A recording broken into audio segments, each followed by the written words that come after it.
James Dean died today. He had lived with a great hunger.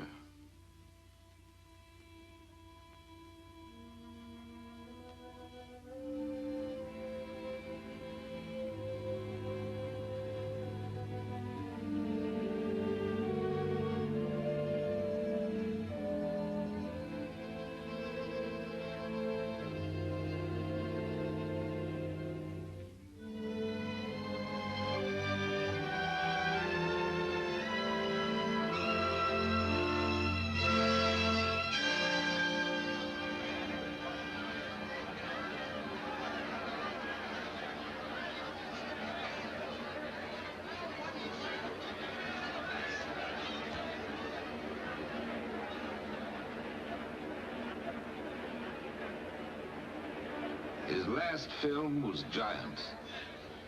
When it opened more than a year after his death, Hollywood celebrated with the biggest premiere in a decade.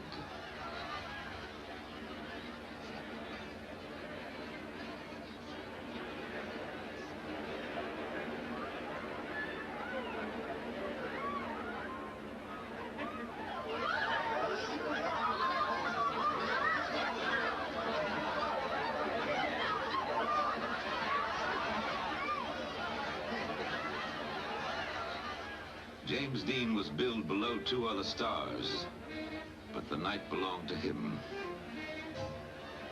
As the picture opened, at the first runs in the neighborhoods, everyone came to take a final look and gave him an ovation each time his face appeared.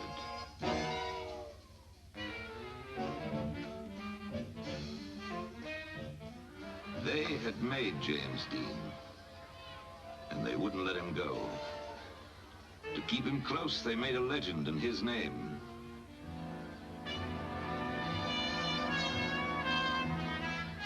From Maine to Manila, from Tokyo to Rome, he seemed to express some of the things they couldn't find the words for. Rage, rebellion, hope. The lonely awareness that growing up is pain.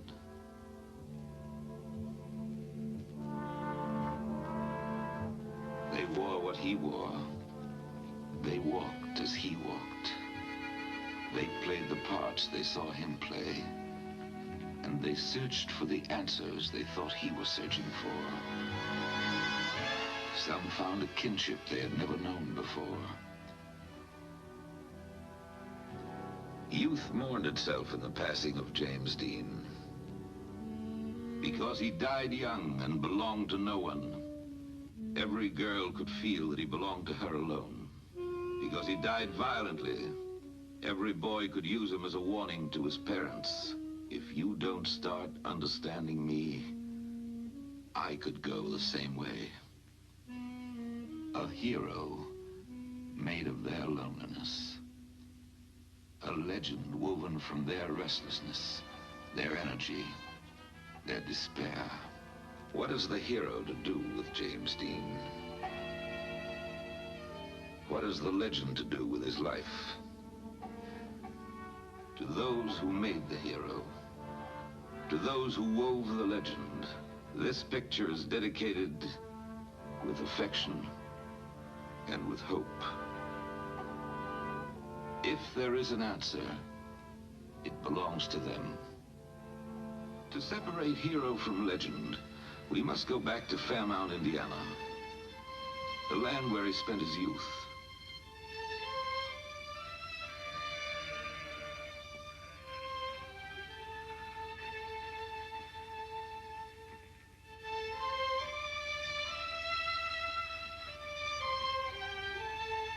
A Hollywood newsman once asked whether Fairmount is a quaint little town. Fairmount is little, but it isn't quaint. It's a useful town, used long and well by useful people. Farmers, mostly.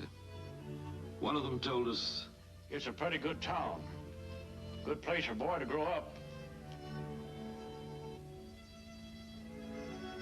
There are two ways of coming to Fairmount. We came by road. Jimmy Dean came by rail. He was 9 years old.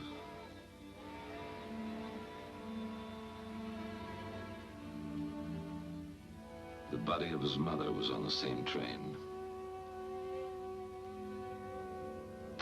It was a lonesome way to come home.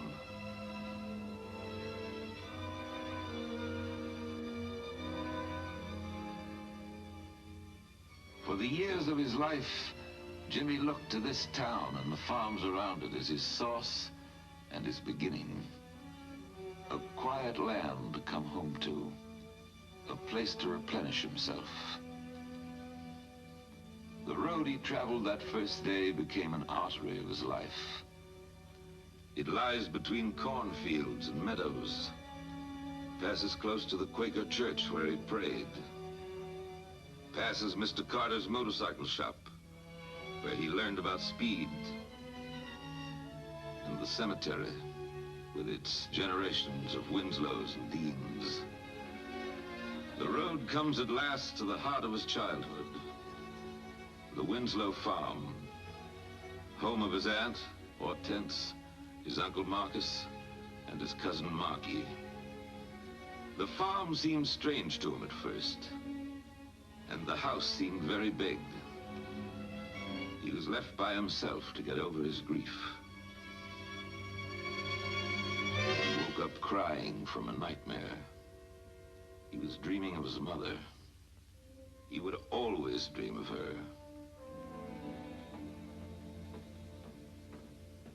Mr. Winslow? Yes? How big a farm have you got?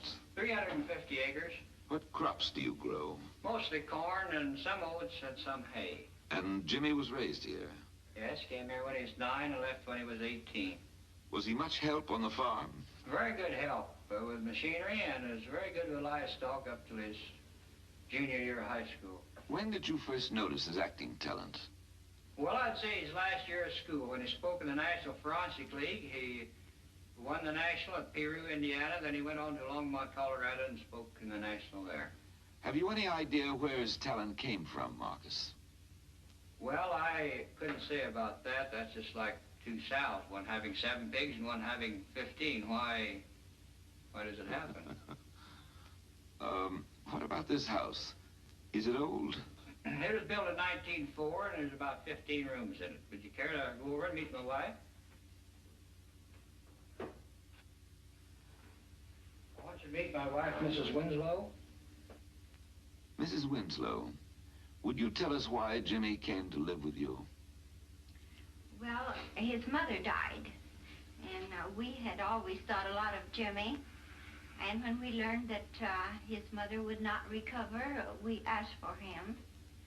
We have read where he was sort of pushed off onto us, but that is not true. We wanted him. We were happy to have him, and he seemed to be perfectly satisfied. The older generations on the other side of town. Grandma and Grandpa Dean.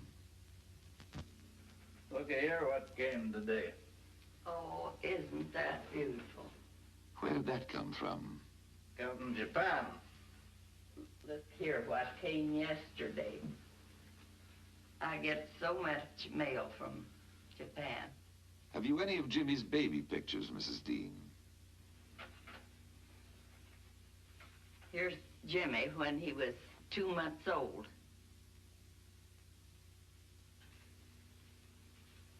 And then here he is again when he was 2.5 years old.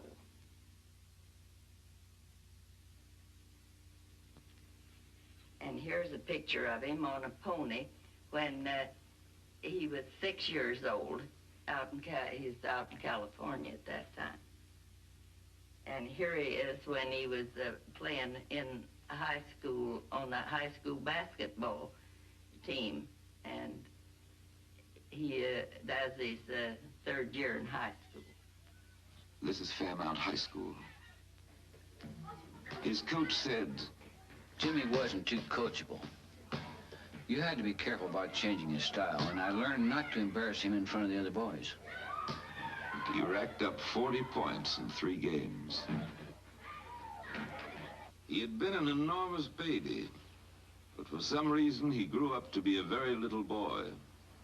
And because he was little, he tried all the harder and made the baseball team and smashed the pole vault record for Grant County and quit.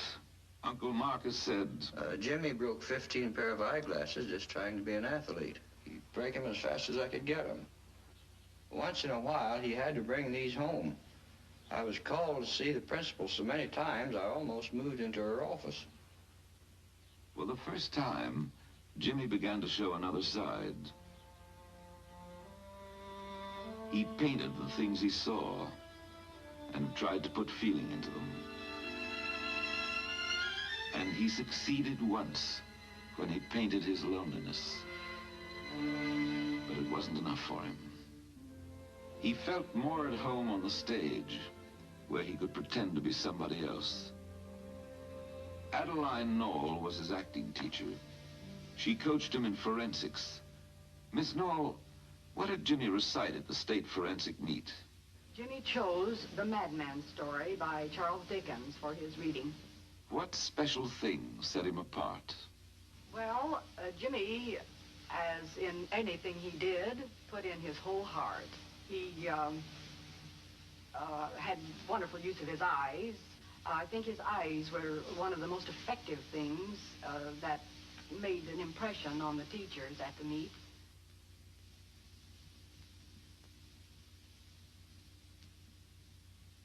He won.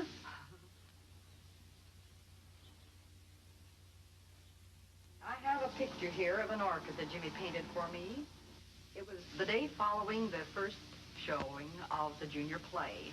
The cast gave me this orchid, or gave me an orchid, and it was the first orchid I'd ever received. Jimmy, who made the presentation then, came over and gave me a kiss. The next day he came into my classroom and asked for the orchid. I didn't know what the child wanted. He took it to the art class and painted this for me, which I have prized through the years. Then he said, now you can keep your orchid forever. It's one of my prized possessions.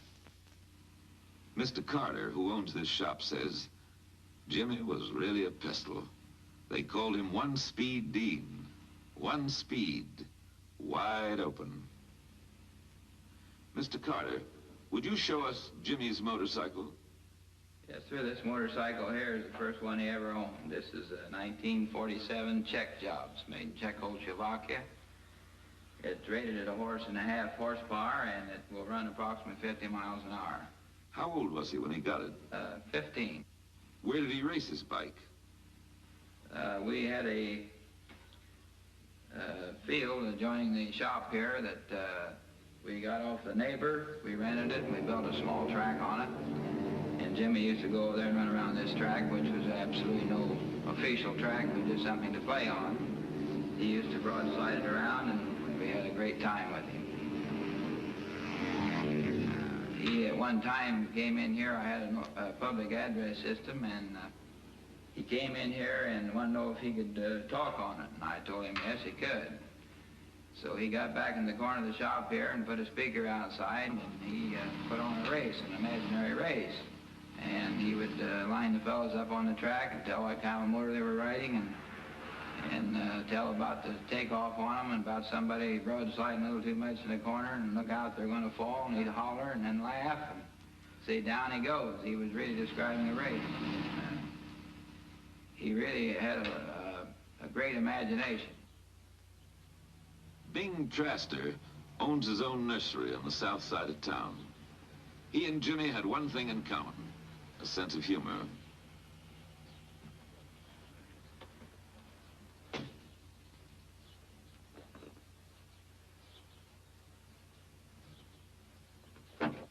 Mr. Traster, have you known the Dean family very long?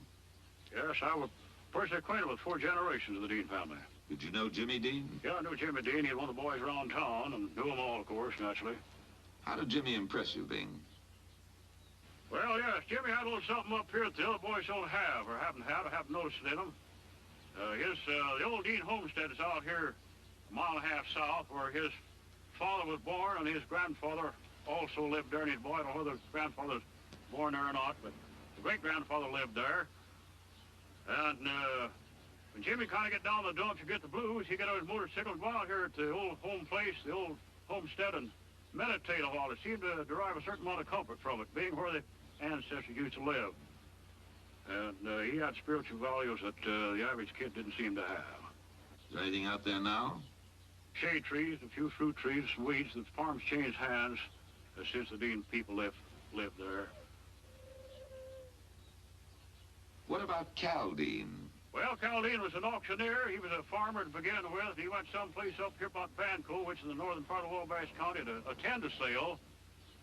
And the regular auctioneer didn't show up, so they called for volunteers, and Cal volunteered and got up and cried the sale and made a big success. And he was a sale crier from there on. He was Jimmy's grandfather? No, he was Jimmy Dean's great-grandfather. His great-grandfather, a man about my size, a little larger, a little more bay window.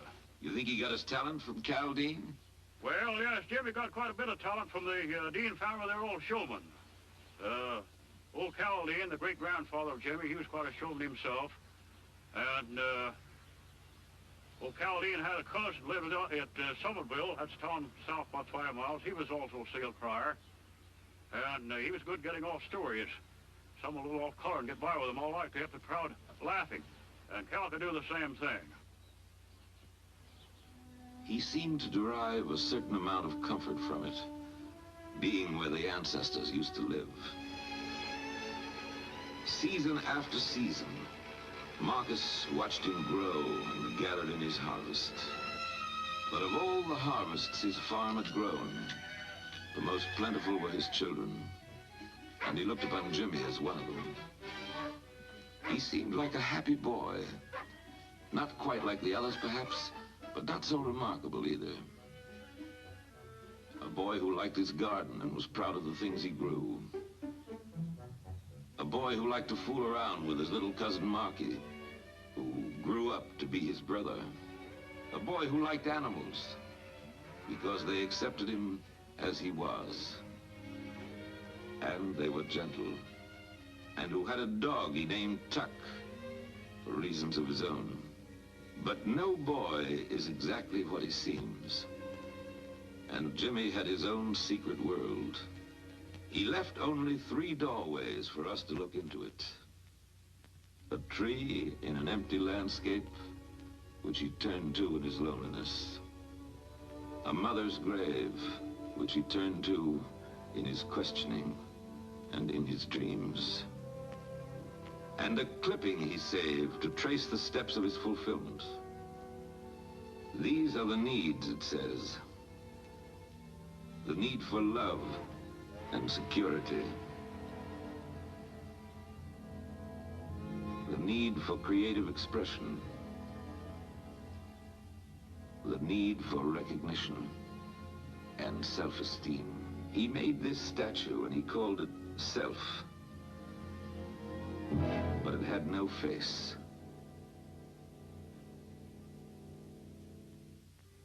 It seemed like something happened to Jimmy. He started pulling into himself and didn't share things with us anymore. But maybe that's just growing up. Nothing he tried satisfied his hunger. He began to say goodbye to Fairmount in his childhood. Restlessness possessed him. He must move somewhere. And motion makes any road seem right. He must find a face for the image he called Self.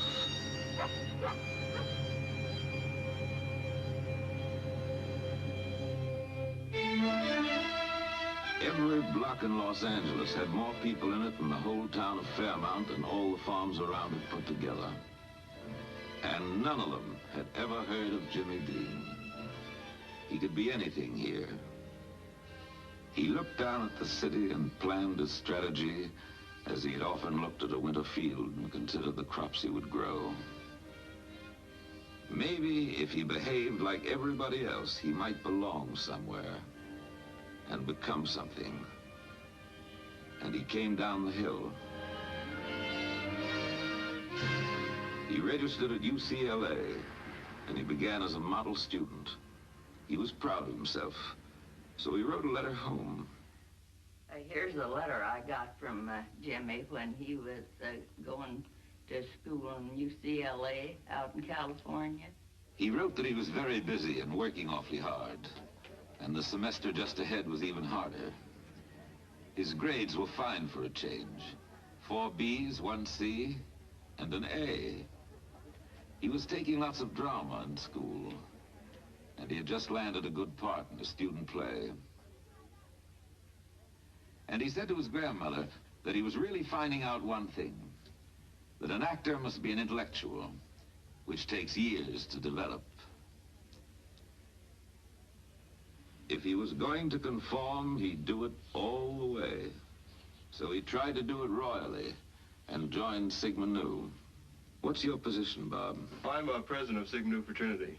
I pledged the house in February 1952, and Dean pledged in September 1950.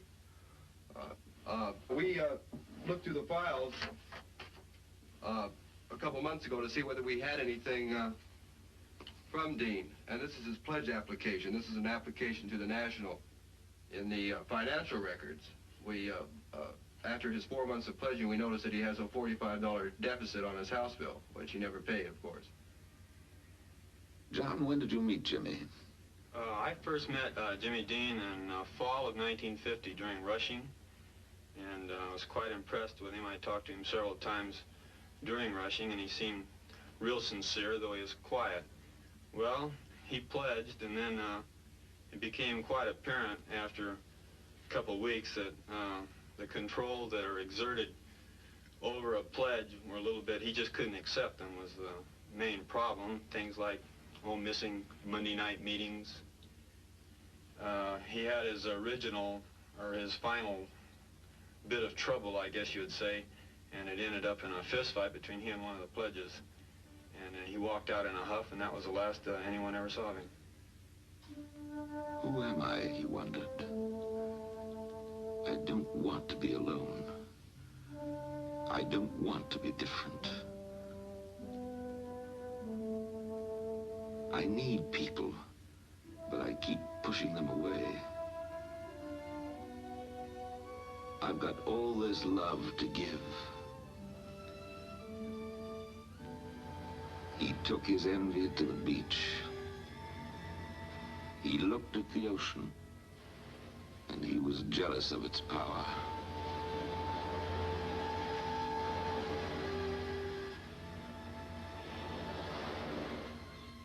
He envied the gulls for having found each other. He envied them their freedom and their solitary flights. Suddenly, he knew that as an actor, he could be the ocean and flood everything with his power. As an actor, he could be a gull and rise higher than any living thing. He would become an actor, really an actor. He would conquer New York and press the theater to his feet. Then he would come back and conquer Hollywood. He would rise so high, he would almost vanish, and everyone would beg him to come back. And he saw a dead bird in the sand and wept for it. But he was on his way. Jimmy Dean was going to be somebody. He needed car fare to get to New York, so he did his first movie.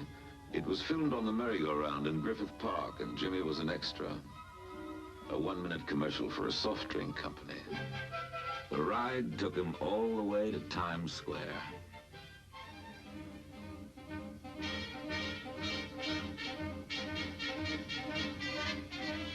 The city showed him its 9 million faces, and he tried to absorb them all. He found them on subways,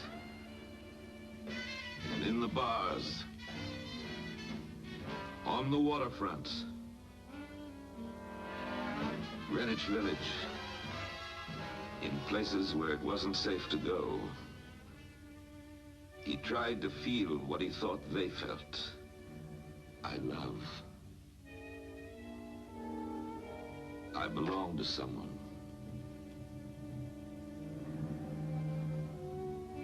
I don't belong to anyone. Always the onlooker. Always just outside. He began to push at the walls of his own isolation and break into the lives around him. He would borrow a laugh, a sudden gesture,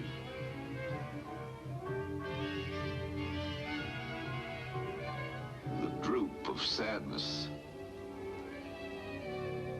People were his food, and he ate them up hungrily to help him build his actor's face. His appetites were large, but he was never quite full. Neither was his suitcase. He thought sleep was a waste of time, and if he slept, he might miss something. Afraid of his solitude, afraid of his dreams, he prowled through the nights like a hunter.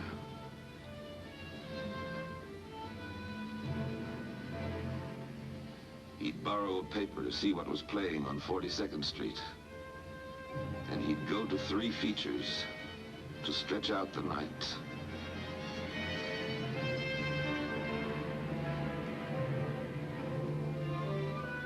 Sometimes he'd register at a small hotel that was left behind when glamour moved uptown. And when his money ran out, so did he. But he found a second home. Jerry's bar, where he was always welcome. The gentleman on the left is Louis. He was Jimmy's favorite waiter. The one on the right is Jerry. He owns the place. How was his appetite, Jerry? Always spaghetti. He was a spaghetti boy. He says, I'm going to be an Italian by spaghetti eater. He laughed like hell because he thought he could roll him just like an Italian. I taught him once, and he'd follow again and again. And he used to laugh every time I looked at him. He could roll the spaghetti just like he was born in Naples, Italy. Care to comment, Louis? Well, I can say plenty about him because he used to come in at times, you know, that he didn't have anything. That's when he first started. And he used to ask me, or ask the boss, is it all right if I get a plate of spaghetti? And you make good for it? So the boss said, sure, go ahead, give it to him, you know? And so things and so on. Did he ask for anything else? Yes, he did. Many times I'd give him rent money. And he always paid me back. When he made it, he paid me back. Then he promised me, he says, Louis, says, if I ever get up on top, he says, I'm going to take care of you. Could you tell us about the champagne episode? You mean when he came in with the bottle of champagne that he bought from the outside? Well, he came in that night, he had the champagne wrapped up in a bag, a package, and he told me, he says, Louis, come in with 3 other boys, and he says, Louis, he says, give me a few glasses here and open this bottle for me. So I said, Jimmy, I said, look, it's against the rules of the house, and I can't do that for you. But if I do that for you, I said, I lose my job. Because we carry champagne in here, and you can't bring it in from outside, you know? Just buy it here. So take that home with you, in other words, and you buy some here, and then you drink it up. So he got so peeved that he opened the bottle, he ran to the beer cooler, and he dumped the whole bottle in the beer cooler. Then after that, he said, well, bring me some champagne. I said, what do you want, a quart, a fifth, or you want splits? He says, bring us 2 splits. Then he bought 2 splits, and he says, well, divide it up between us. There was 4 of them. Did he ever bring his drums? Oh, bongo drums. He used to come in there, you know, for a couple of nights. He used to bring it on his back. He used to carry it on his back, you know, with a strap. Dungarees, you know, and the thing, he looked like nothing, you know. A lot of people used to ask me in a place. They say, who's that boy there? What is he? He's a good boy. He's going to be a big actor someday. They say, you're crazy. I said, that's Jimmy Dean, you know. But nobody wanted to believe it, you know. So anyway, he came in with the drums, and he started rapping on the drums, you know. And he was making so much noise that everybody was getting annoyed in the place, you know. So I went over to him. I said, Jimmy, I'm sorry, but you can't do that. And he got peeved again. You know, he was a boy that, I don't know, he was hard to understand, you know. It's a wonderful, generous city behind the brick and mortar, Jimmy said. and it's full of perceptive, wonderful people. People he wanted to work with. People he wanted to know. People he hoped would respect him one day. Whose names were written in lights, and he wondered how it would feel.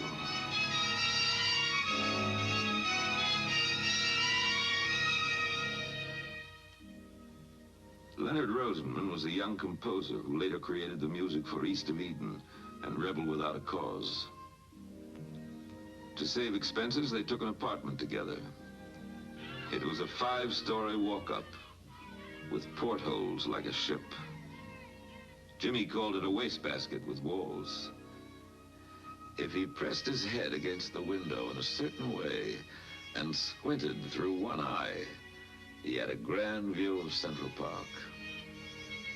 It wasn't Indiana, but it was full of trees he could sit under. He began to imagine himself as a deep thinker. An actor must know everything about everything, he said. But in his hurry, he settled for less. He stood still long enough to make friends with a girl.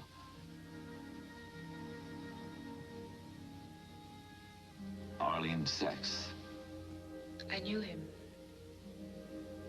Once I told him I loved him, but he pretended he didn't hear. And then he said, "You can't love me," and I don't think anyone can yet. We listened to music together, Bartok and Schoenberg and Mozart.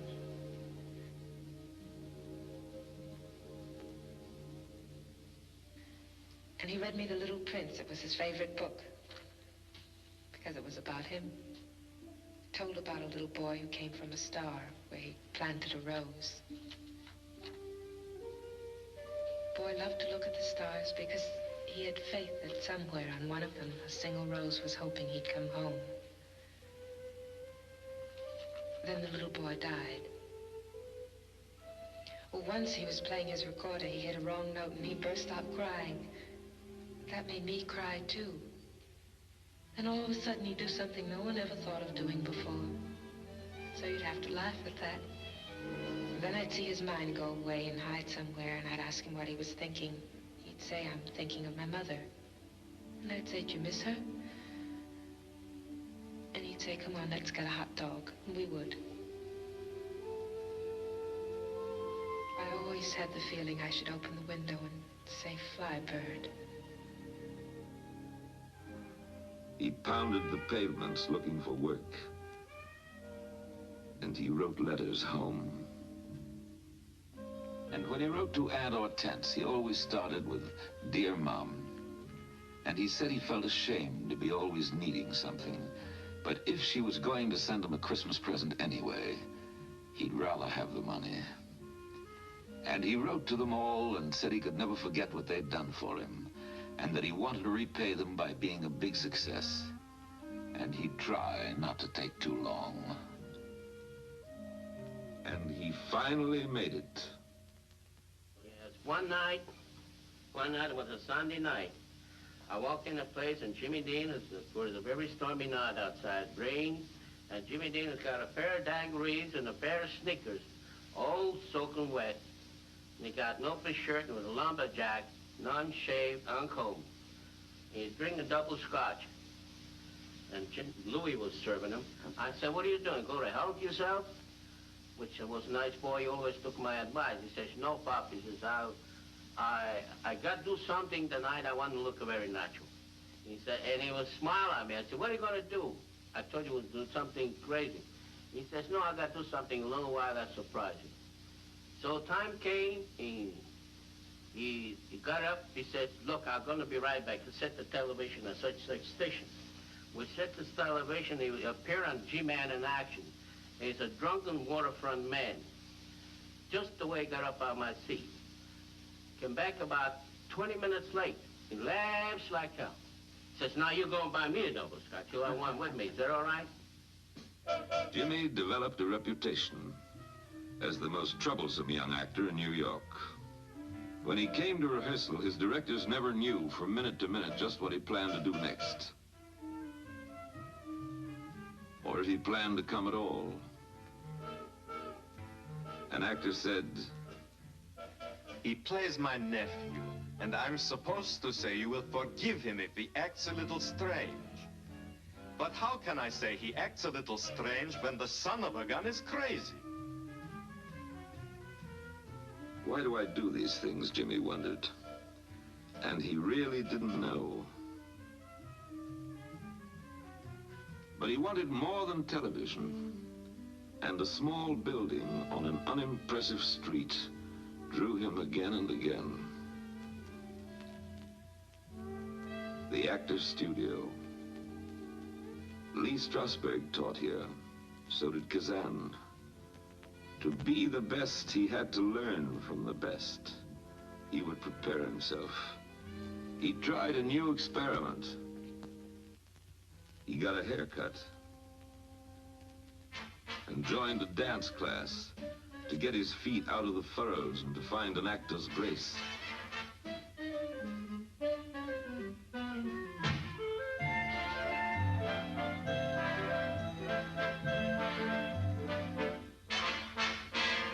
During this time of preparation, he met a taxicab driver, Arnie Langer, who became his friend. First time I met Jimmy, he had a date with a girlfriend of mine. Brought her over to meet me. I didn't know who he was. He hadn't been in the movies yet.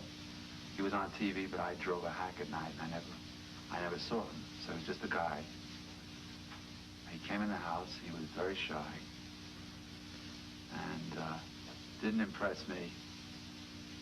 And we went down, we bought some food, which I paid for. And we got up the house, we ate.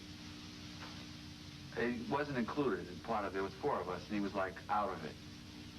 He was always studying people, taking their physical characteristics and using it in his acting.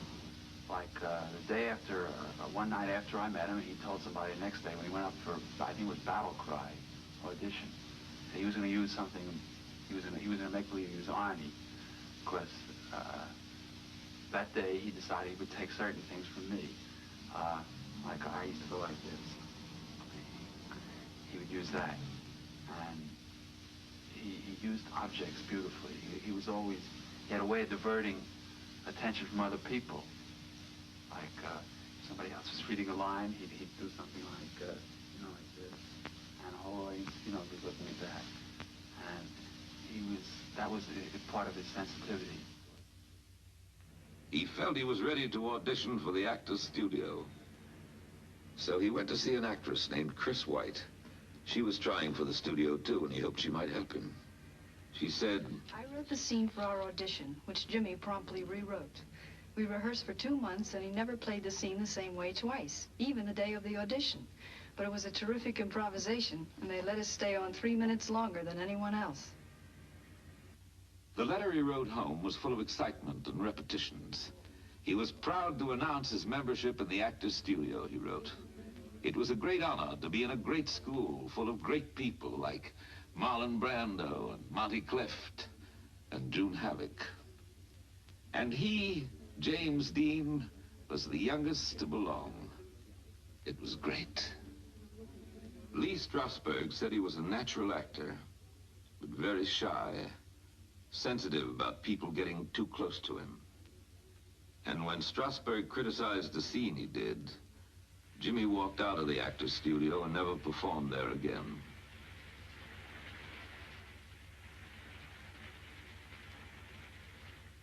He was offered a contract for his first Broadway play. Mr. Ross was in charge of press relations for See the Jaguar.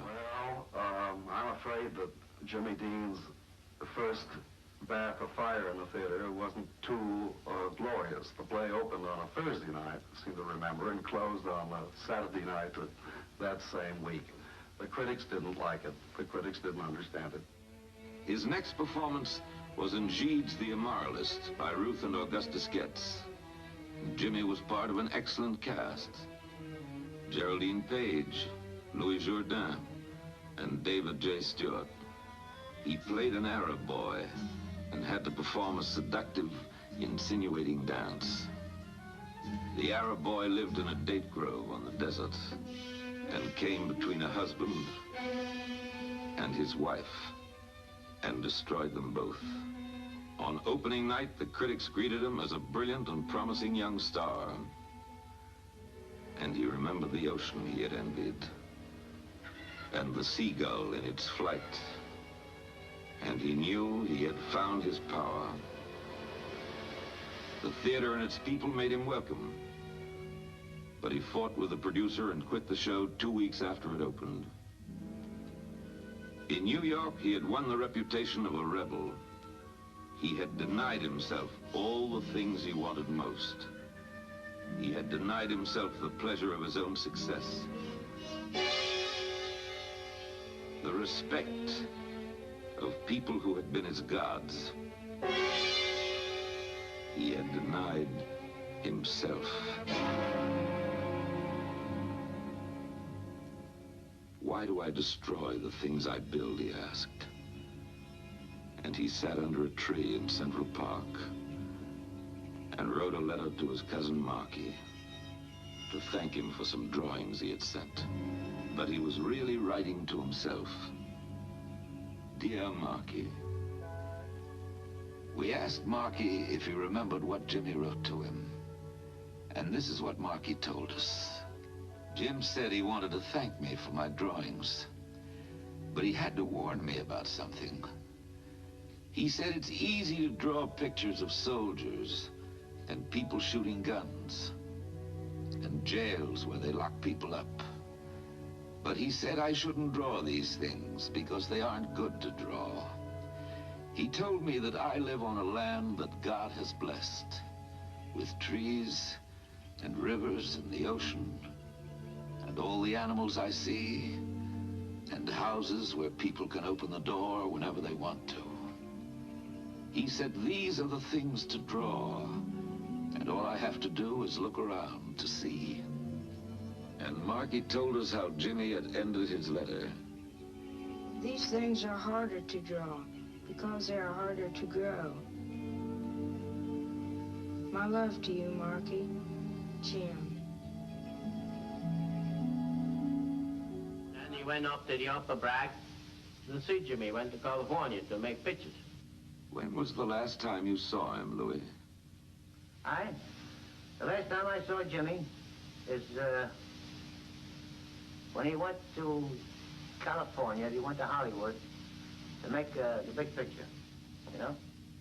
That was the last time, and then we had a nice party there for him. A lot of people used to ask me in the place. They say, who's that boy there? I said, that's Jimmy Dean. You know, he was a boy that, I don't know, he was hard to understand, you know? He was flying to his director, Elia Kazan. When he chose Jimmy for the part in East of Eden, Kazan said, Jimmy was it. He was vengeful. He had a sense of aloneness. He was suspicious. He let you into a private club that had only a few members. Fly, bird, fly. Fly, bird.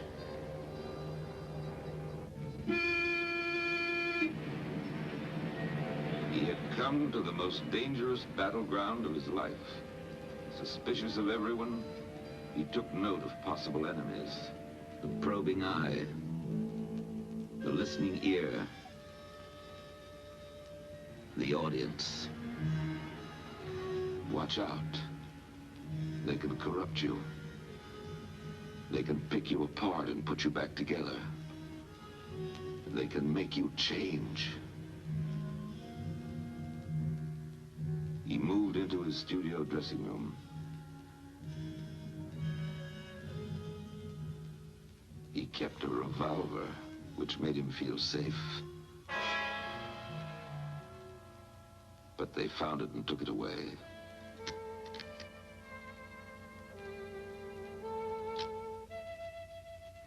He bought a new motorcycle so he could move fast and alone. He dressed as he always had, because old clothes were familiar things in an unfamiliar place. And he never judged a man by what he wore.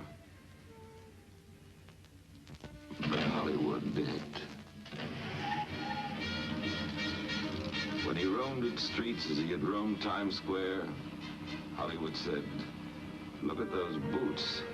Who does he think he is? Marlon Brando?" But the more they criticized, the more he refused to change. He felt that he owned so little, he had to defend it a lot. Possessions were important to him. To be able to buy the things he wanted meant that someone was treating him nicely, even if that someone was only himself. And when a stranger broke his headlight, he cried like a child, as if he were the one who was injured. The Villa Capri reminded him of Jerry's Bar, New York. He felt safe there, because Patsy and Billy were almost like Jerry and Lou. They took him as he was, and accepted his suspicion without comment. Well, he used to come in almost every night, and he used to come in really after work, and he used to dress with overalls, just to do we see any men working Dick Ditches, you know. Nothing fancy. In fact, I never saw him dressed up good, really. Did he have a sense of humor? Yeah, very much. In fact, sometimes he used to come in at night and sit on this booth and talk a few words in Italian. He liked to talk Italian, too, you know, a little bit. He tried to learn Italian a little bit. And sometimes we don't have no table we were so busy, he used to go and eat in the kitchen. And never bothered him nothing. This was a really fine man, a fine boy. Nothing about him. We get most of all the stars in Hollywood, and Jimmy, being here almost every night, used to meet them all here. And he was quite a favorite of these stars. Milton Berle, Sammy Davis Jr., and he tried to believe it when they said they liked him. When he started work on East of Eden, he discovered that a movie actor has to get up earlier than anyone else. He trusted Kazan because Kazan seemed to trust him and allowed him to pace his own performance. They had signals. When Jimmy was ready, he'd whistle. And Kazan knew he could begin. Stand by. Action. William Zinz's review in the New York Herald Tribune was not only a description of his role in East of Eden, but also of Jimmy himself. He wrote, "Everything about him suggests the lonely, misunderstood 19-year-old. He has the wounded look of an orphan trying to piece together the shabby facts of his heritage. Occasionally he smiles, as if at some dark joke known only to himself. You sense badness in him, but you also like him." Before Eden was finished, Hollywood knew that James Dean was the most important new star of the year. It gave him the courage to take a chance on himself and to fall in love for the first time. She entered his longing and his life, bringing a depth of compassion and a hopeful, half-remembered tenderness. She quieted his violence, and he felt himself grow still. And for the first time, he found the timid belief that life was possible. He slept through the nights without dreaming. He began to enjoy. He began to share. It made him very happy. And he found a friend. He said, "I have one very close friend, and I feel so happy." Isn't that strange? Come on, Nick. Lou Bracker lived in a secure home with a real mother and father and 3 hot meals a day. Come on. Hi, Lou. What's your dog's name? That's Michelina. She's a 3-year-old Labrador. And she was about a year old when Jimmy was here. He spent a whole summer trying to get her to dive off the board, but she never would do it. She still doesn't, as a matter of fact. Lou invited us inside to show us some of Jimmy's things. Here's a box of stuff that Jimmy gave to me to keep before he, about 2 weeks before his accident. It's just personal belongings. Here's a bunch of fan mail that came to him personally. He didn't turn it over to his fan mail service. Here's a couple of snapshots of Jimmy working on his car before the Palm Springs road races in 1955, which was his first road race. Here's a guy that wanted to sell him an oil well. Some phone numbers and a Diners Club bill. Here's a little write-up after the Palm Springs races. It says, third spot went to young motion picture actor James Dean, driving his first race in a Porsche Speedster.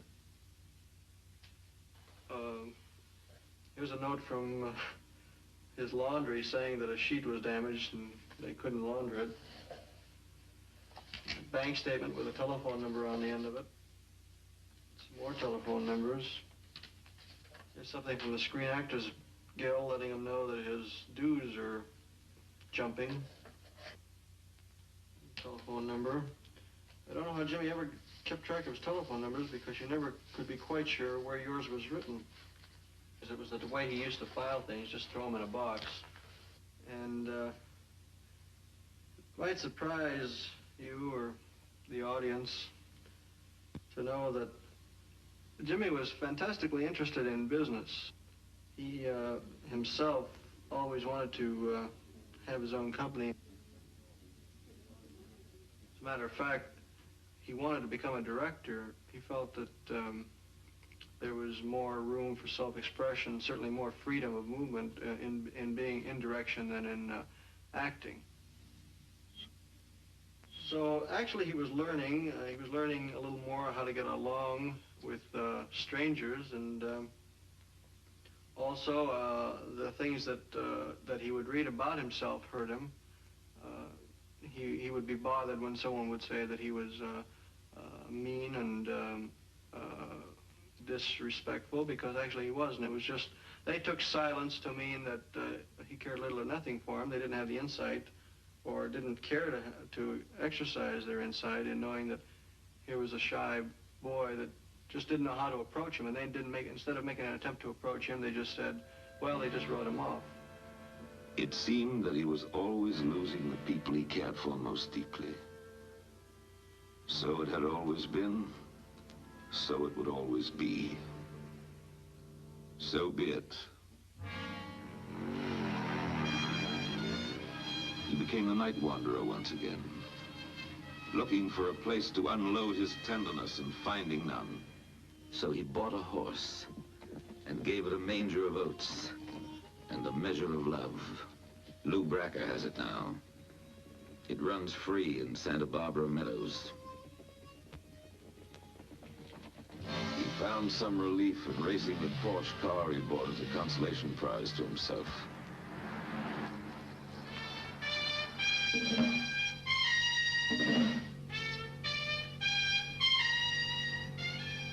In his drums.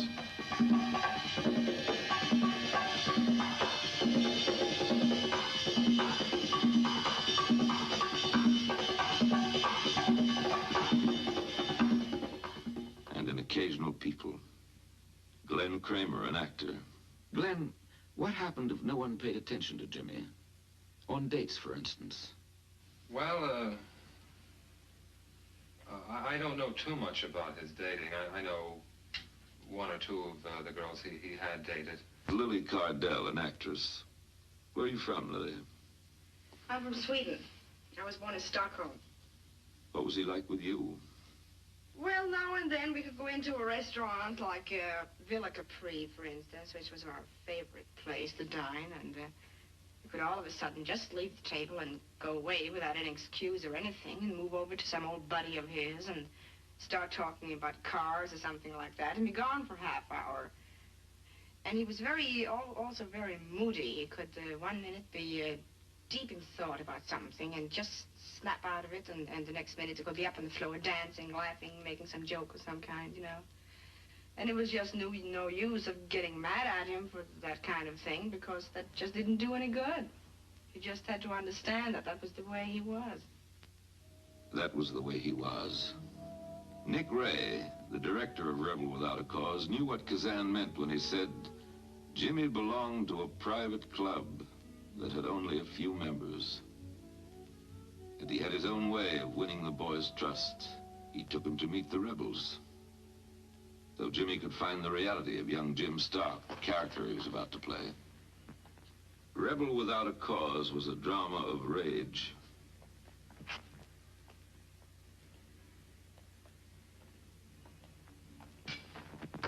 Of a young man suffering, and his battle to bring comfort to an outcast boy who needed him, and to a girl who had never known love.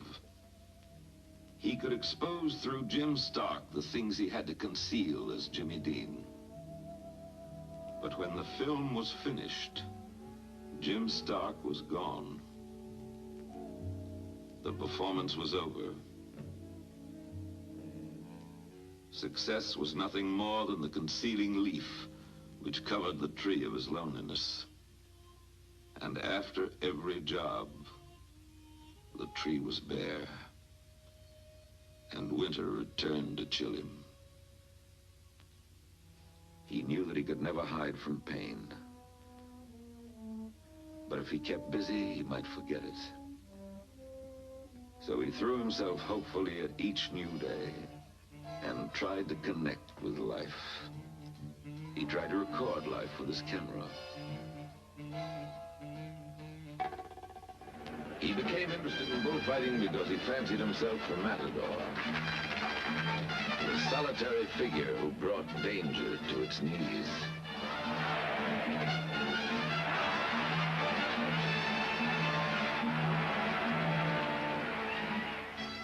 To test the limits of life, he had to approach the borders of death.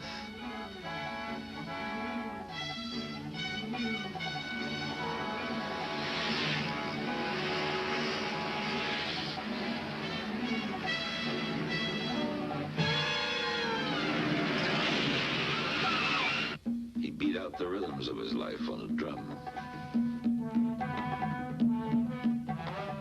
And he laughed. His days thundered with the roar of his experiments.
Echoes of the thing he never found.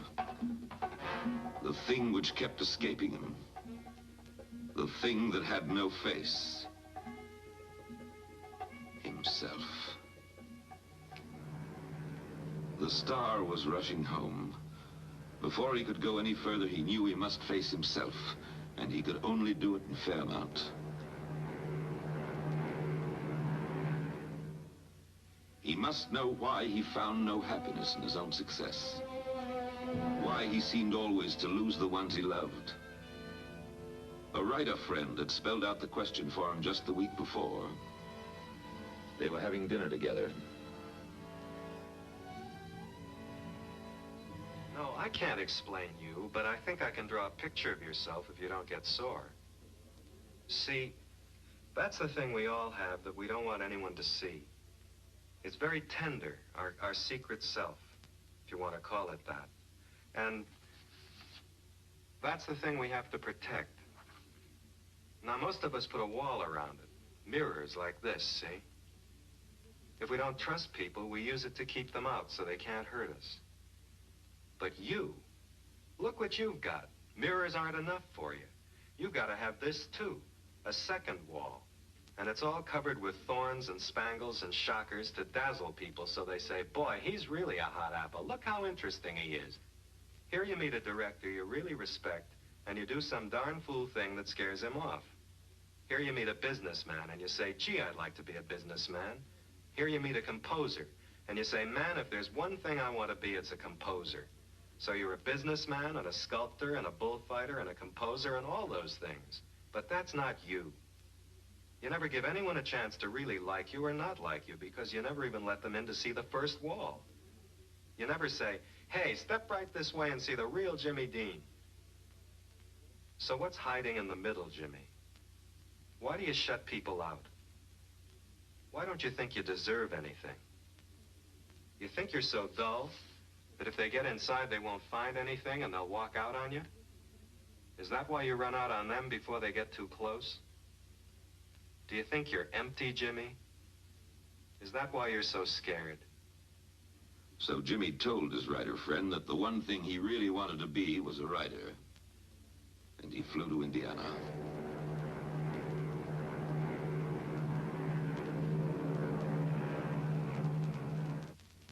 In Fairmount, he put on his farm clothes and listened to the stories people told. Stories about himself as a boy. And the old feelings came back. The empty feeling of being the outcast. He went back to his old high school. To deserve his success, he had to believe in his talent. But nothing the critics wrote could make him feel he had the right to be called the genius boy that everyone said he was. Maybe if he could discover some talent in his family, he might believe. He made this tape recording secretly. The microphone was hidden in his sleeve, so listen closely. You know, I played a character in the movie East of Eden. His name was Cal.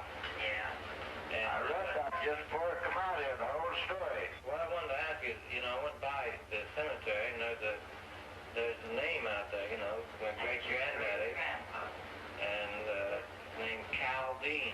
Yeah. And it's so funny, you know, that I played the character Cal, and Cal was your father.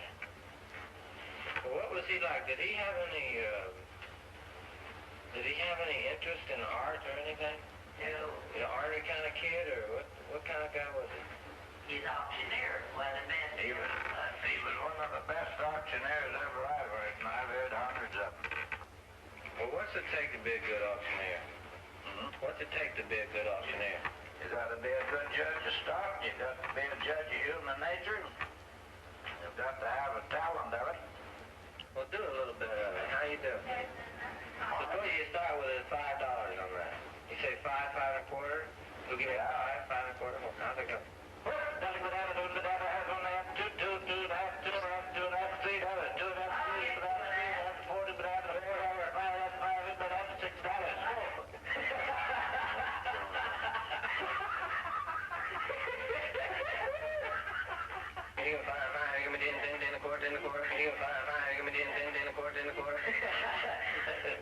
I'll tell you what kills auctioneers. You take a man that talks to the public every day, he'll eventually get too much confidence in himself. He'll pull a lot of stuff and think he's getting by with it, but he ain't.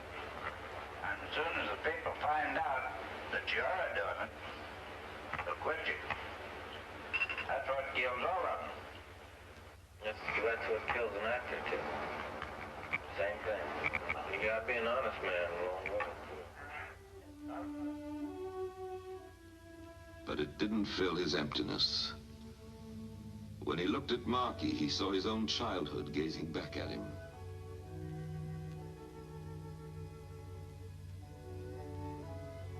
And he could give the boy the same affection he wanted others to give him.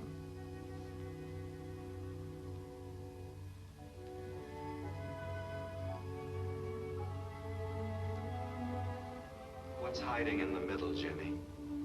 Why do you have to shut people out? Why don't you think you deserve anything? Because I'm bad.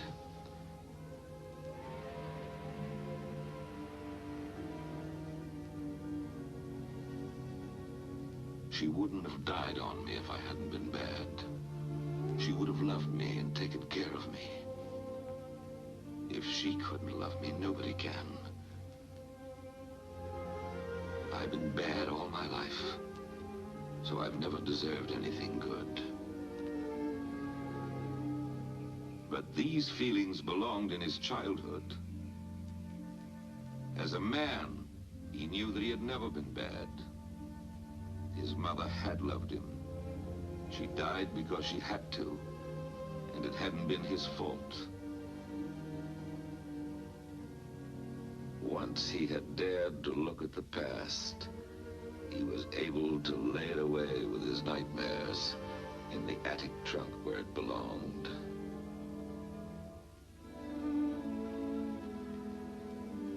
He looked at the statue he had made, and he saw that the face he was searching for had always been right there. A good face. A nice face. He knew he need no longer be ashamed, because there was more than emptiness inside. Now it was almost possible to believe what people said of him.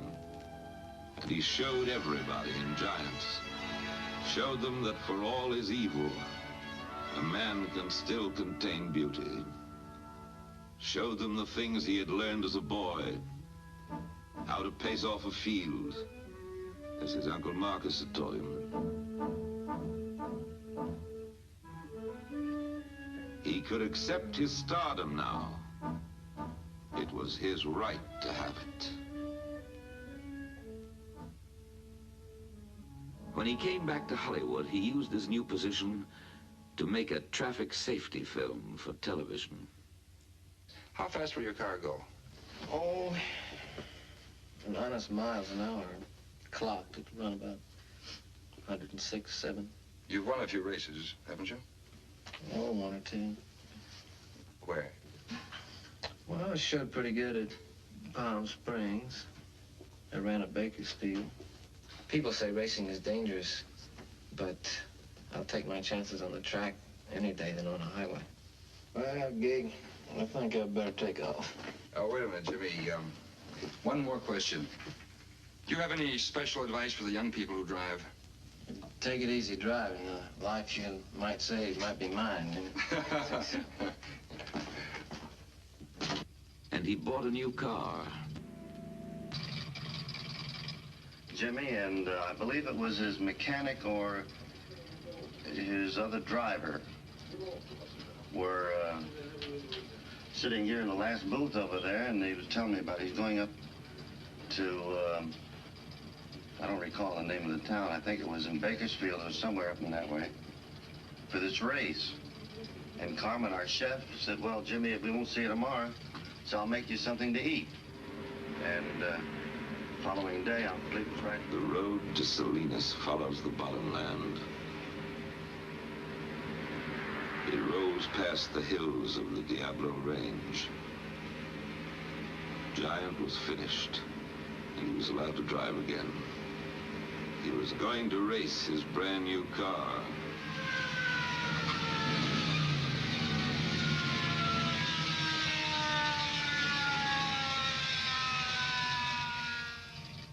A policeman stopped him once for speeding.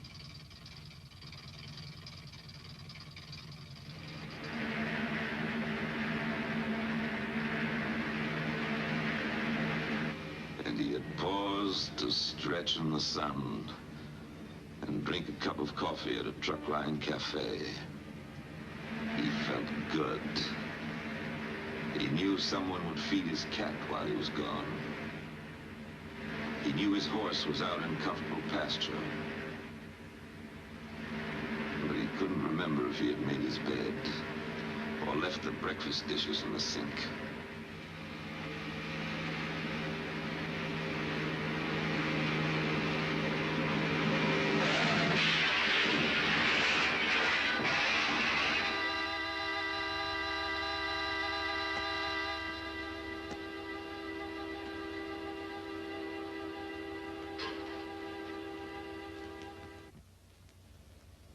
Traffic Officer Ronald Nelson of the California Highway Patrol.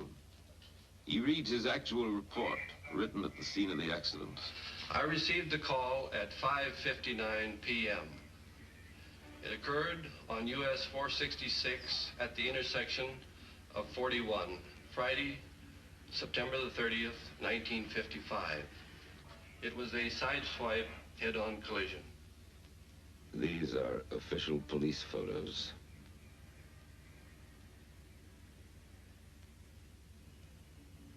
There were 2 persons injured and 1 killed. Number 1 injured was Donald Gene Turnipseed, driver of vehicle number 1. Number 2 injured was Rolf Witherick, a passenger in the Dean car. The dead was James Byron Dean, DOA, or dead on arrival at the hospital. He returned to his source and his beginnings. A quiet land to come home to. A place to replenish himself. Marky said, He came back here about 5 times, if you want to count this one. the town was silent. The minister said, His brief career was as bright as a meteor which flows like a golden tear down the dark cheeks of night. His pallbearers were his basketball team.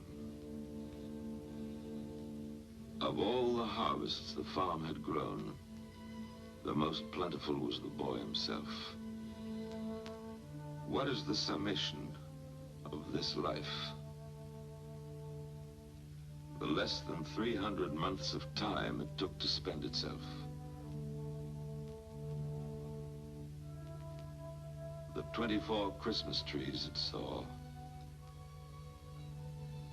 The thousands of mornings it looked out upon.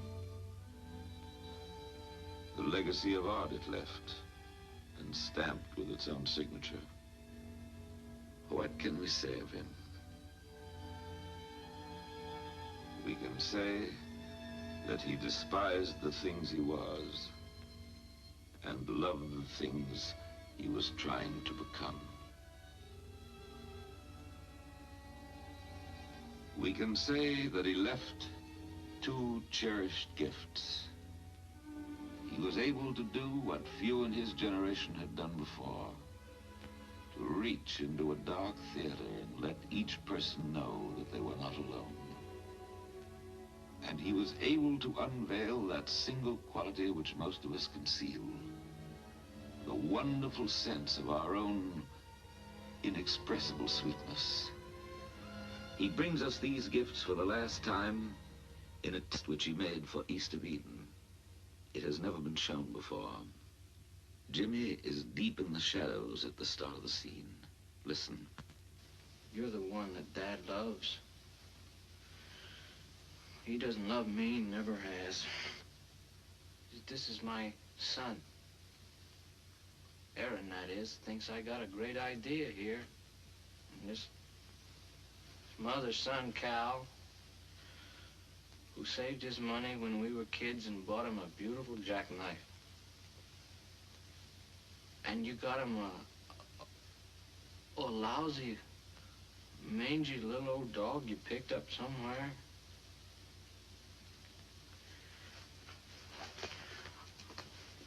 Well, he loved that dog, Aaron. He didn't even say thank you for my jackknife. Didn't say nothing.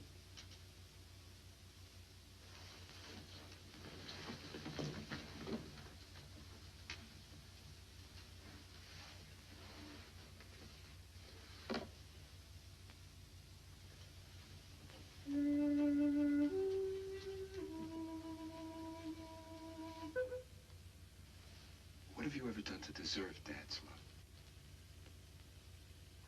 What I mean is, well, like, who used to be decent to him and try to make things halfway pleasant?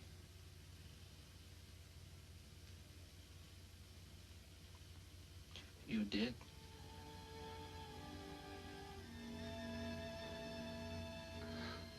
And what have you done?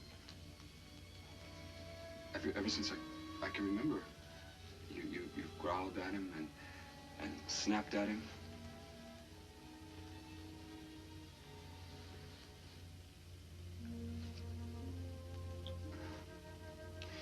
You can't win anybody's love by fighting them every minute, Cal.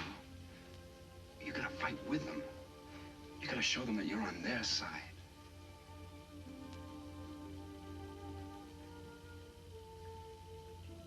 Cal,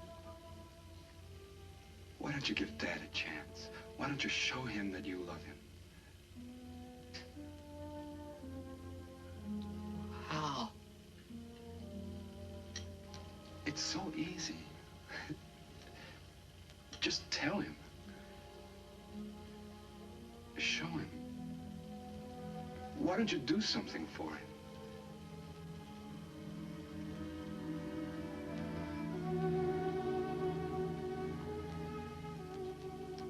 It's so easy. You'll see it's the simplest thing in the world. I know it. I know it is, Aaron. Jimmy's own words are his best epitaph. I'm trying to find the courage to be tender in my life. I know that violent people are weak people. Only the gentle are ever really strong. Let me be loved. Let me be loved. Let someone care for me. Let someone offer their hand.